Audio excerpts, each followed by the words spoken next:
दोस्तों नमस्कार। आप देख रहे हैं अपना प्रिय चैनल जालोन टाइम्स। बात शुरू करने के पहले हमेशा की तरह आपसे वही एक दरख्वास्त करनी है, विनती करनी है, निवेदन करना है, अपील करनी है कि आप हमारे चैनल को ज़्यादा से ज़्यादा संख्या में लाइव सब्सक्राइब और शेयर करें। और बेल आइकॉन है जिसमें घंटी की आकृति का बटन जिसे कहते हैं वो उसको दबा दें, ताकि जो भी नया वीडियो जब भी हम डालें वो उसके बाद नोटिफिकेशन तत्काल आप तक पहुंच जाया करें, तुरंत आप उससे अवगत हो जाया करें। साथ साथ में इसमें जो कमेंट बॉक्स है उस कमेंट बॉक्स में आज की वीडियो के बारे में अपनी राय लिखना ना भूलें। कल रात से लेकर आज तक चर्चा का विषय एक ही है पूरे देश में, वो है विभिन्न टेलीविजन चैनलों द्वारा कराए गए एग्जिट पोल के निष्कर्ष बल्कि बड़ी अटपटे निष्कर्ष लोगों को लग रहे, क्योंकि उन निष्कर्षों में एक बात कॉमन कही गई कि भारतीय जनता पार्टी की सरकार, भारतीय जनता पार्टी तीसरी बार सरकार बनाने जा रही है। बहुत सारे लोग जो इनके निष्कर्षों से सहमत नहीं भी हो पा रहे एग्जिट पोल के निष्कर्षों से, वो कह रहे कि इसमें कोई खास बात नहीं, तीसरी बार बना भी सकती है, ऐसा हमें था कि हट जाएगी, लेकिन फिर भी हम सिरे से एकदम खारिज नहीं कर रहे थे कि भारतीय जनता पार्टी कि अब मोदी हैट्रिक लगा नहीं पाएंगे। हमें लग रहा था हो सकता है कि सबसे बड़ी पार्टी बन जाए और वो उसी को आमंत्रित कर दिया जाए और वो किसी तरीके से और ज्यादा सहयोगी दलों का कुनबा और बढ़ा के और शपथ ले ले, या हो सकता है कि वो एक तरह से बहुमत के सीमांत तक भी पहुंच सकती है। ये भी था, वो कह रहे थे कि हम इतना भी नहीं नकारते थे, लेकिन कई चैनलों ने तो ये बता दिया, कई एग्जिट पोल में तो ये बताया जा रहा है कि जैसा कि भारतीय जनता पार्टी ने दावा किया था कि वो 400 पार अब की बार सहयोगी दलों के साथ करेगी, एनडीए गठबंधन 400 को पार करेगा। कुछ चैनल तो बता रहे कि नहीं, वो 400 पार करने 400 को 400 पार करने जा रहे हैं। ये तो किसी से हजम नहीं हो रहा। लोगों को लग रहा ये तो जिसने ये एग्जिट पोल किया है, जिसने ये निष्कर्ष दिए, वो निष्कर्ष पोल ने उसने ईमानदारी से काम नहीं किया। उसने भारतीय जनता पार्टी का जो दावा है उसको तायद करने का काम किया, उसकी पुष्टि करने के लिए सारा एग्जिट पोल का खेल रचा है, खिलवाड़ किया एग्जिट पोल के नाम पे। इसलिए उसका एग्जिट पोल तो सर्वे है नहीं। हम भी मान लेते कि खारिज मुख्य उस एग्जिट पोल को, चलो हम भी सिरे से खारिज कर देते, लेकिन अन्य जो तमाम सारे एग्जिट पोल वो भी जो है बता रहे कि उनमें से कोई भी एग्जिट पोल जितनी सीटें पिछली बार भारतीय जनता पार्टी को मिली थी उतने से तो कम कोई बता ही नहीं रहा। और कुछ एग्जिट पोल तो भारतीय जनता पार्टी को 350 तक पहुंचा दे रहे। तो ये जो एंटी इनकम्बेंसी जो अंधे को भी दिखाई दे रही थी धरातल पे, ये एंटी इनकम्बेंसी कहाँ गई अगर भारतीय जनता पार्टी को इतना बड़ा बहुमत फिर दोबारा मिलने जा रहा है? फिर और अगर इतना ये एंटी इनकम्बेंसी नहीं थी, इसका परिचय तो सत्तारूढ़ पार्टी के तक नेताओं को नहीं था। अगर नहीं था तो उनका आत्मविश्वास नहीं दिखता, जो उनके मोदी जी तक के जो भाषण जो दे रहे थे, जिन भाषणों को लेकर उनकी बहुत आलोचना हुई।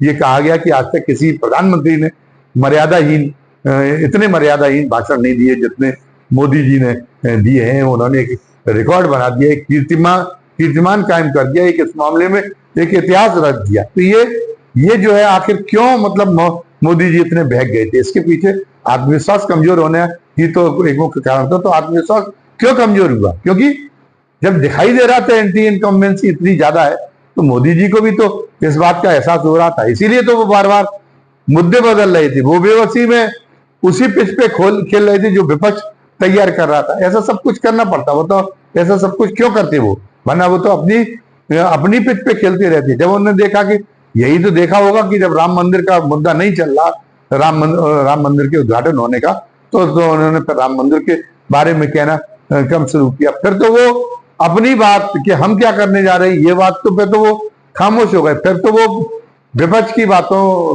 को काटने में लगे, और उस मामले में उनको ये भी होश नहीं रहता था कि क्या कहे जा रहे। वो कह रहे थे कि अगर इंडिया गठबंधन की सरकार आ गई तो वो तो औरतों के मंगलसूत्र छीन ले जाएगी, 2 घर है तो एक घर रहने देगा, वो आपकी भैंस छीन ले जाएगी। ये स्तर हो गया था उनका। तो उनके भाषणों को भी लोगों ने जो गौर से सुना है, और उनके भाषणों में भी जो गिरावट देखी है, वो लोग भी इस एग्जिट पोल के जो ये निष्कर्ष जो सामने लाए गए, इन पर विश्वास नहीं करेंगे। इसका एक कारण तो एग्जिट पोल फिर ये कराए क्यों गए? एक तो हमने कहा कि उसको तो हमने सिरे से खारिज कर दिया कि वो तो केवल भारतीय जनता पार्टी के दावे की पुष्टि के लिए बना था, जिसने 400 के ऊपर बताया कि पहुंच रहा है एनडीए गठबंधन। लेकिन बाकी जो दल है, क्या बाकी लोगों ने जो एग्जिट पोल किए हैं, क्या वो जो है वो भी भारतीय जनता पार्टी के हाथ का खिलौना बन गए, सरकार के हाथ का खिलौना बन गए? अभी इस पर यकीन करने का जी नहीं चाहता कि नहीं ऐसा हुआ होगा। और फिर सरकार ने ऐसा क्यों कराया होगा, मैं इसकी पुष्टि नहीं कर रहा हूं। 2 दिन पहले जो कांग्रेस के नेता हैं जयराम रमेश, उन्होंने एक आरोप लगाया। मैं फिर कह रहा हूं कि मैं पुष्टि नहीं कर रहा हूं। मैं पुष्टि नहीं कर रहा हूं कि केंद्रीय गृह मंत्री अमित शाह ने 150 जिलों के कलेक्टरों को फोन करके और जो है चेतावनियां दी है कि अगर चुनाव परिणाम विपरीत आए तो खैर नहीं होगी। और इसका कोई पुरजोर खंडन करने में भी भारतीय जनता पार्टी ने कोई दिलचस्पी नहीं ली। अगर कहीं खुदा न खास्ता, मैं सोचता हूं कि ये सही नहीं होगा चुनाव में, तो जब तक चुनाव नतीजे घोषित नहीं हो जाते तब तक तो ये आरोपों प्रत्यारोपों के दौर चलते रहेंगे। हो सकता है कि वही किसी से कहीं से कोई एक अफवाह आई हो और जयराम रमेश ने उसको एक इतने बड़े आंकड़े के रूप में पेश कर दिया हो। लेकिन अगर ये जयराम रमेश का अगर खुदा न खास्ता 1% भी आरोप ये सही है, तो हो सकता है ये एग्जिट पोल कराए गए ताकि जिलाधिकारियों के ऊपर एक मानसिक दबाव डाला जा सके कि हम तो सरकार में आ ही रहे। तो आपको अगर आपकी जितनी सीमा है उतनी सीमा तक आप हमारे पक्ष में गड़बड़ी करें तो आपका कैरियर सुरक्षित रहेगा, वरना हम तो सरकार में आ ही रहे। और अगर आपके जिले में अगर हम हारेंगे तो हम जो फिर आपकी खैर नहीं होगी। तो वो डीएम को मतदान के पहले जो डीएम्स को डराने का अगर कोई ऐसा मकसद रहा होगा, मैं फिर कह रहा हूं कि मैं इसकी पुष्टि नहीं कर रहा हूं। तो एग्जिट पोल ये जो कल शाया किए गए हैं, कल जो वायरल किए गए हैं, वो उसमें बड़ी मदद करेंगे। तो एक इसके पीछे ये भावना हो सकती है। और एग्जिट पोल को अब हमारे द्वारा नकारने का कारण क्या है? क्योंकि पहले कम्युनिकेशन के साधन इतने मजबूत नहीं थे, तो हमसे गलतियां हो सकती थी, हम सीमित जगहों पे जा पाते थे धरातल के नाम पर। लेकिन आज कम्युनिकेशन के साधन बहुत प्रबल है। आज जो है इलाके इतने दुर्गम भी नहीं रह गए कि हम अगर किसी एक निर्वाचन क्षेत्र का मतगणना के दौरान जायजा लेना चाहें तो हम दुर्गम क्षेत्रों तक भी जा सकते, अच्छी तरह से जायजा ले सकते। तो वो भी हमने जायजा लिया।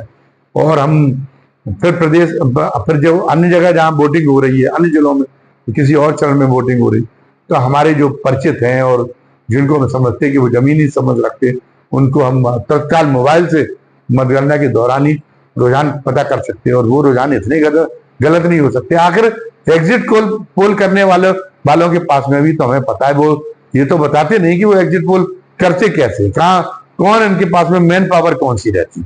मैन पावर वही तो लड़के रहते जिनको हल्की फुल्की ट्रेनिंग होती है, अनुभव तो उनको होता नहीं। अनुभव तो जो अनुभवी लोग जो बता रहे हैं उनसे ज्यादा तो अनुभव तो होगा ही, और ट्रेनिंग भी हल्की फुल्की सी ट्रेनिंग उनकी हुई होगी।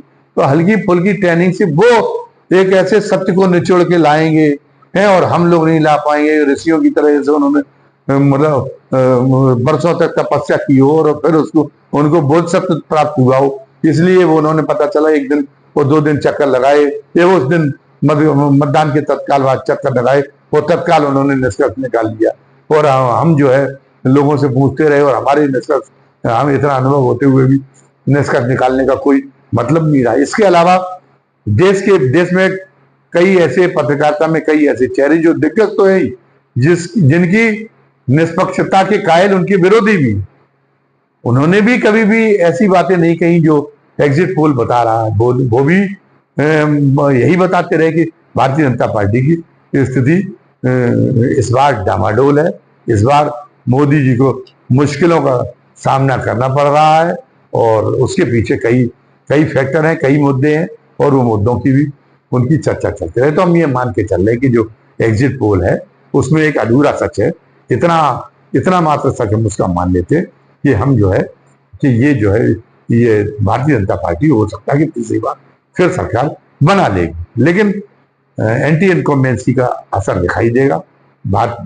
सरकार बनाते समय भारतीय जनता पार्टी के लोगों को ख्याल ये होगा कि हमारी किन नीतियों की वजह से लोग हमारे मुखालिफ तो हुए, इसलिए हमको चुनावी वेतनी पार करने में इतनी ज्यादा मशक्कत इस बार करना पड़ी। तो अगर होता है और एक सबक सीख लेने की भावना से और जो है तीसरी बार सरकार में पदार्पण करती है भारतीय जनता पार्टी, तो ये एक शुभ लक्षण होगा। हम तो कहते कि कोई भी सरकार बने तो मुद्दे तो वही है, वो जो जिन मुद्दों की हम चुनाव के दौरान भी चर्चा करते रहे वो मुद्दे, अगर विपक्ष की सरकार बन रही तो भी उसके भी रहना चाहिए, और अगर भारतीय जनता पार्टी की सरकार भी है तो वो जो मुद्दे हैं जो जनता की आवाज के रूप में हमने उठाए, भारतीय जनता पार्टी को भी उनको ध्यान में रखना होगा और उन्हीं के हिसाब से अपनी आगे की नीतियां बनानी होंगी।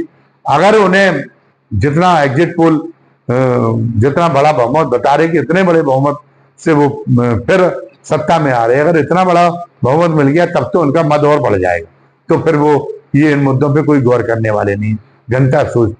जनता जो सोचती है वो सोचती रहे, बाढ़ में जाए जनता।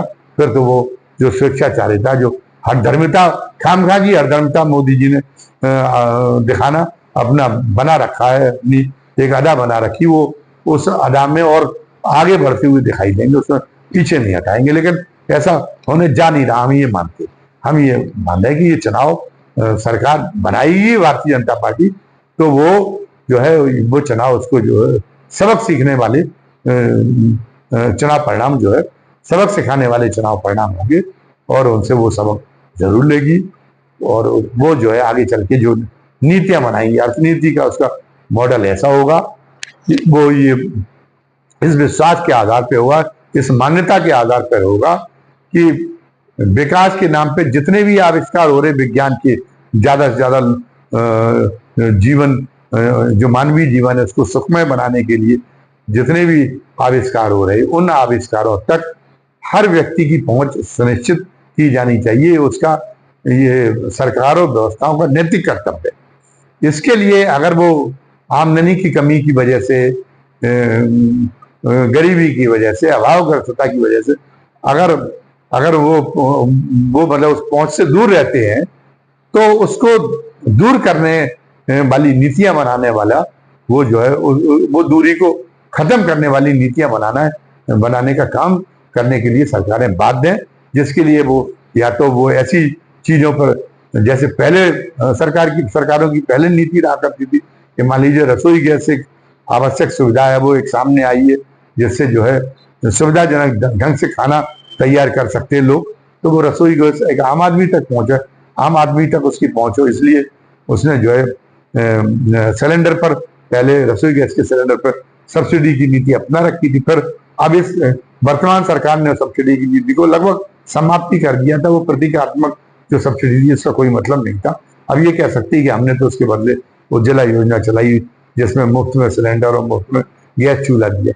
अरे एक बार की बात थोड़ी है, जब एक बार गैस चूल्हे से खाना बनना शुरू हो जाता तो हर बार गैस चूल्हा मंगाने की जरूरत पड़ती। तो जब वो गैस चूल्हा खत्म हो जाएगा जो मुफ्त वाला है, तो फिर वो उन्होंने फिर उसको जो मंगाने के लिए बाजार की दर पे उनकी औकात नहीं, जो अभावग्रस्त लोग हैं, तो उनमें से बहुत सारे लोगों ने गैस चूल्हा समाप्त कर दिया। तो ये सरकार की ये नीति अच्छी नीति नहीं। तो सरकार को भविष्य में ये तय करना पड़ेगा कि आवश्यक सुविधाओं के मामले में आवश्यक सुविधाओं तक लोगों की पहुंच रहे, इसलिए उनके लिए आपको सब्सिडी की नीति बरकरार रखनी पड़ेगी। इसमें झगड़ा नहीं होना चाहिए आम आदमी पार्टी जैसी दल में और भारतीय जनता पार्टी के बीच में। इस मामले में कई चीजें वो आती है, जो चीजें वो अनुकरण करें, अगर जहां वो सत्ता में हो और जहां आप सत्ता में उन चीजों का अनुकरण करें, तो अगर बिजली भी उस मामले में एक शामिल है। बिजली को 200 यूनिट 300 यूनिट तक फ्री बिजली की सुविधा करना, क्योंकि बिजली भी आम आदमी, एक अब आम आदमी भी एक एसी जैसी सुविधा का तलबगार हो गया। तो आपको अगर वो एसी लगाएगा और ईमानदारी से आप उससे बिल वसूलने की प्रक्रियाओं को इतना चुस्त बनाएंगे कि वो ईमानदारी से पूरा बिल अदा करने के लिए बाध्य हो जाए, तो वो फिर एसी नहीं लगवाएगा, वो छटपटाएगा, उसका जीवन संकट में पड़ जाएगा। तो आप 300 यूनिट तक या 200 यूनिट तक आपको भी वो मॉडल अपनाना पड़ेगा कि आप बिजली जो है मुहैया, मुफ्त बिजली मुहैया कराएं, और तमाम सारे क्षेत्रों में आपको तमाम जो आवश्यक क्षेत्र हैं, आवश्यक सेवाएं हो या आवश्यक वस्तु है, वहां आपको एक बार फिर विचार करना पड़ेगा कि एक झटके में हम सब्सिडी खत्म ना करें, एक सब्सिडी आप जो है उसमें आप आए। दूसरी बात ये कि जो इंफ्रास्ट्रक्चर को मजबूत करने को, जिसको आप विकास कहते हो, वो आम आदमी की केवल सुविधा मजबूत करती है, उससे उस विकास से कोई फायदा नहीं होता। तो उसका जीवन और सुविधाजनक बनाना ही इसी के लिए व्यवस्था बनी है कि कमजोर आदमी भी एक जी सके, सुख से जी सके, और एक मजबूत भी आदमी जी सके। जीने का अधिकार दोनों का, एक कमजोर से कमजोर आदमी को भी जीने का अधिकार हो, वो मजबूत से मजबूत है। सर्वाइवल ऑफ द फिटेस्ट का सिद्धांत, वो जो पाशविक सिद्धांत है, जो जंगली सिद्धांत है, उसको नहीं माना जा सकता। तो वो जो कमजोर आदमी तक, तो फिर विकास के मामले में आपको ये सोचना पड़ेगा कि विकास के मामले में हम केवल सुविधा देने का काम करें। आम आदमी को केवल सड़क अच्छी हो गई, केवल उसकी सुविधा बढ़ गई, लेकिन उससे कोई ये नहीं कि उसका मुनाफा भी बढ़ गया, उसकी आमदनी भी बढ़ रही है। आमदनी किनकी बढ़ रही है? उन फैक्ट्री मालिकों की, जिनका माल ज्यादा तादाद में, ज्यादा मात्रा में और ज्यादा दूरी तक और कम डीजल में पहुंच सकता है। मुनाफा तो उनका बढ़ रहा नहीं, उनका डीजल के खर्चे में आई, उनका माल जो खराब होने के आधार पे बेकार चला जाता था उसमें कमी आई, और तमाम चीजों में दूर बाजार तक वो अपने माल को पहुंचाने में सक्षम हो सके, तो उनका फायदा हो रहा है। तो आप उसकी वसूली आम आदमी से करने का प्रयास नहीं करें। तो आपको टैक्स किन पर बढ़ाना है? जिनका विकास की वजह से जिनका मुनाफा बढ़ता जाता है।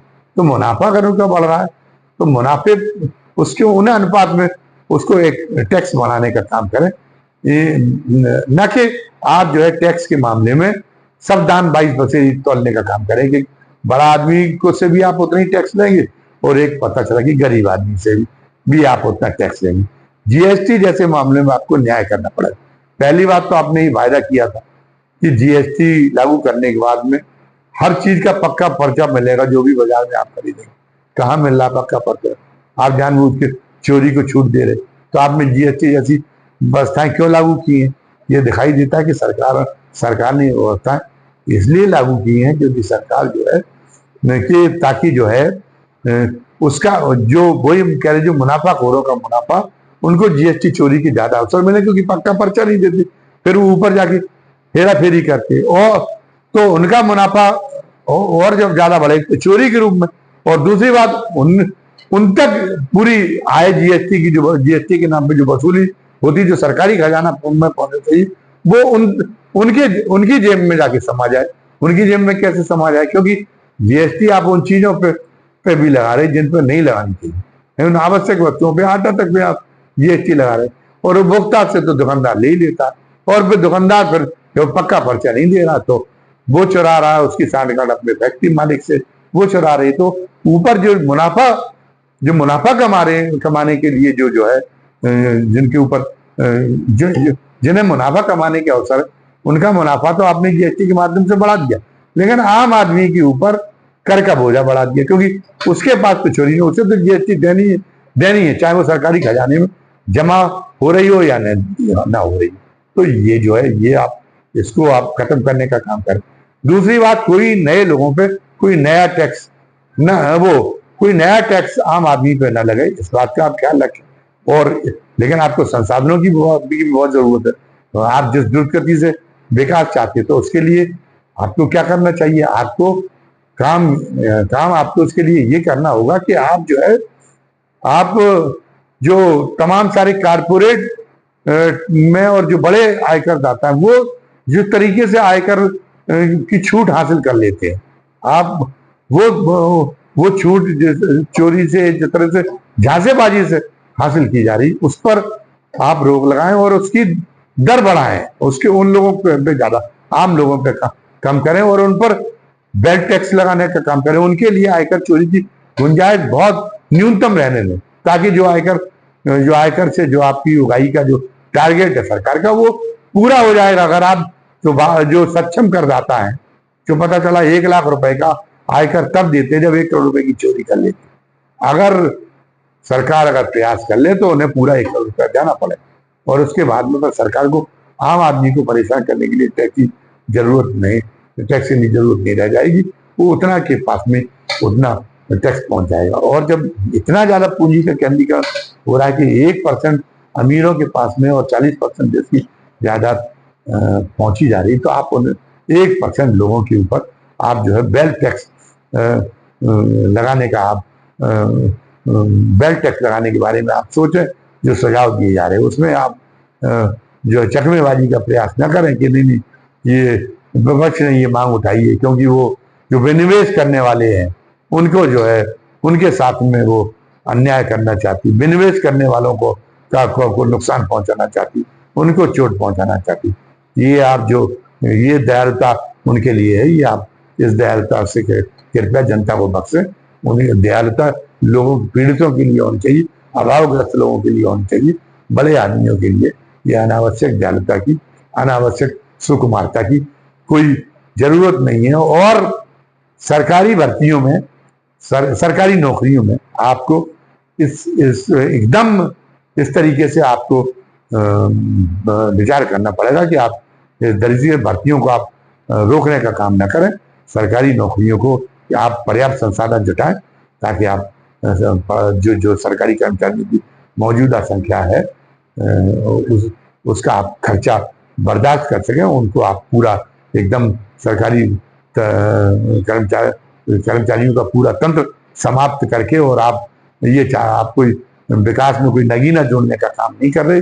दूरगामी दृष्टिकोण से आप जो बहुत ज्यादा आप वो मसाला खर्चा कर रहे हैं जिससे आने वाली पीढ़ियां आपको बहुत ज्यादा कोसने वाली है। तो आप इस नीति में परिवर्तन करें और साथ ही आप जो है आप न्यायप्रिय न केवल हों बल्कि दिखाई दें। इसलिए आप जैसे मुख्य चुनाव आयुक्त की नियुक्ति में आपने पारदर्शिता को खत्म किया, सीजीआई की को हटा के इस टाइप की आपको व्यवस्थाओं को समाप्त करें। आप के अंदर आप जो है सरकार के अंदर नैतिक मजबूती भी लाए। आप आपके जो कदमों से इस बीच में जो आपके जो 2 कार्यकाल है उन्होंने उसमें आपने सरकार की नैतिक मजबूती को नष्ट करने का काम किया है। इसके लिए आपको प्रायश्चित करना पड़ेगा। आप जो है पता चला कि छिद्रान्वेषण करके और हर कीमत पर विपक्षी नेताओं को जेल भेजने के लिए पूरी आप ईडी और सीबीआई का इस्तेमाल कर रहे हो तमाम एजेंसियों को। इन एजेंसियों को वास्तविक रूप से काले धन और भ्रष्टाचार खत्म करने के लिए लगाएं, न कि आप पता चला कि राजनीतिक क्षेत्र में निर्द्वंद के रूप में, निर्द्वंद शक्ति के रूप में अपने आप को स्थापित करने में आप जाया न करें। आपकी उपलब्धियां अच्छी रहेंगी, आपकी सोच अच्छी रहेगी, आपकी सोच में पवित्रता रहेगी। आप जो है पता चला कि आप ये परिचय देंगे कि नहीं, जैसा कि मोदी जी ने आपकी बार भाषण में ये परिचय नहीं दे सके, वो तमोगुणी होने का ज्यादा परिचय दिया, लेकिन वो सतोगुणी होने का परिचय देंगे तो उनको जिस श्रद्धा के और जिस लोकप्रियता के की उनकी जो चाहना है वो उनकी अभिलाषा पूर्ति होगी। इस कामना कोई बुरी बात नहीं है, बल्कि बशर्ते कि वो सतोगुण के माध्यम से उसको अर्जित करने का प्रयास किया जाए। लेकिन अभी तो जबरदस्ती की ब्रांडिंग करा के और उसको करने का प्रयास किया है। और अभी जो मोदी जी ने जिस ढंग से अपनी छवि निखारने के जो प्रयास किए, ध्यान लगा रहे तब भी कैमरा लगा रहे, तो इससे पता चला कि छवि उनकी कोई, मैं नहीं समझता कि कोई छवि में कोई निखार आया होगा। इससे तो एक विद्रूप पैदा हुआ। लेकिन नारद मोह का प्रसंग उन्होंने जो पौराणिक प्रसंग है उसको याद दिलाने का इन गतिविधियों से काम, इन हरकतों से उन्होंने काम किया है। तो भविष्य में ऐसी वो जो है उस हरकतों से, ऐसे उपक्रमों से अपने आप को बचाएं। उनमें कई ऐसी खूबियां हैं, कई ऐसे गुण हैं जिनमें वो जो है कई जिनमें जिनसे वो लोगों की श्रद्धा वास्तविक रूप से अर्जित कर सकती है। कोई कृत्रिम रूप से कोई सम्मोहन, कोई माया जाल फैला के नहीं। अभी तो उन्होंने जो बिजनेस सेक्टर के जो हथकंडे होते हैं, वो जिस माया जाल से अपना प्रोडक्ट को के बारे में, ये लोगों के बारे में छाप बैठा देते हैं कि उनका प्रोडक्ट तो पता नहीं कितना अच्छा है, ऐसी क्वालिटी कितनी अच्छी है, कितना अद्भुत है प्रोडक्ट, और अपना घटिया प्रोडक्ट बेच डालते हैं। लेकिन अंत तो करता है, लेकिन इस तरीके के हथकंडों की पोल खुली जाती है, अंत तो करता है ऐसा माया अच्छा जाल विदीर्ण हो जाता है। तो अभी इन्होंने माया जाल से इस बात को प्रयास किया, लेकिन वो सतोगुणों का विकास करते हुए और वो एकदम काम करेंगे तो वो देश को तीसरे कार्यकाल में भी, अगर एग्जिट पोल सही है और अगर वो आते हैं तो वो देश को तीसरे कार्यकाल में भी बहुत कुछ ऐसा दे सकेंगे, बल्कि बहुत दो कार्यकालों से ज्यादा बेहतर दे सकेंगे। और ये जो इस बीच में उन पर जो कलंक के धब्बे लगे, वो भी सतोगुणी भावना से काम करने से उनको भी प्रक्षालन वो इस बीच में कर पाने में कामयाब हो गए। तो ये मान के कि एग्जिट पोल यहाँ तक सही है कि तीसरी बार उन्हीं को मौका मिल रहा है, मैं उनके लिए शुभकामनाएं देते हुए और अपनी ये बात खत्म करता हूँ। धन्यवाद। जय हिंद, जय भारत।